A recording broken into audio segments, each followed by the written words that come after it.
And finally, nag-start ka na ng printing business at ang una mong project ay Rush. ID 2x2 picture. Wala nang intro-intro. At dito ituturo ko sa'yo kung paano ako gumagawa ng Rush ID picture.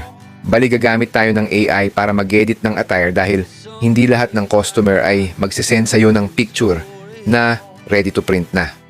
Ilalagay ko na lang sa description or sa comment section ang prompt and link para makatulong na rin ang video na to sa mga projects mo.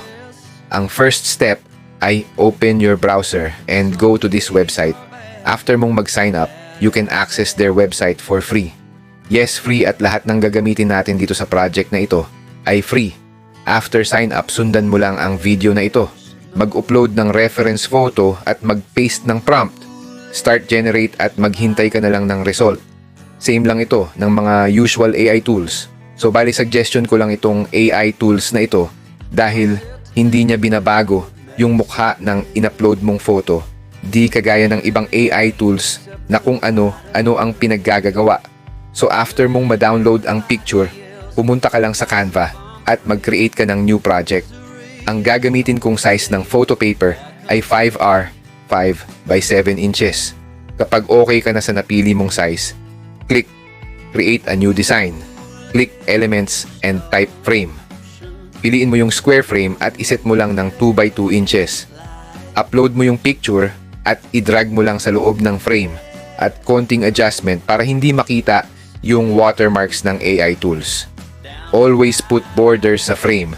At least 0.3 lalo na kung white ang background para madali mo siyang magupit. Sundan mo lang ang ginagawa ko sa video kung paano ako mag-layout. Extra tips lang mga ka-printing. Always download your file sa PDF format para ready to print na. You came along and left it. So time to print na. Go to your file manager at double-click mo lang yung file na galing Canva at sundan mo lang ang ginagawa ko kung paano ako mag-adjust ng settings ng printer. Always check the paper size, type of paper. For this project, I will choose premium glossy kasi glossy yung photo paper ko. And always set it to high.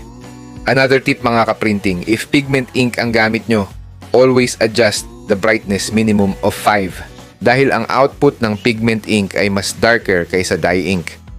Always take note these settings para sa mas magandang output. These settings are for beginners lang at kung mas gusto nyong mag-explore pa, I will make video for more advanced tips.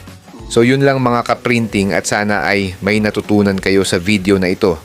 Kung may tanong kayo o hindi naintindihan, feel free to comment. Good luck sa inyo mga ka-printing.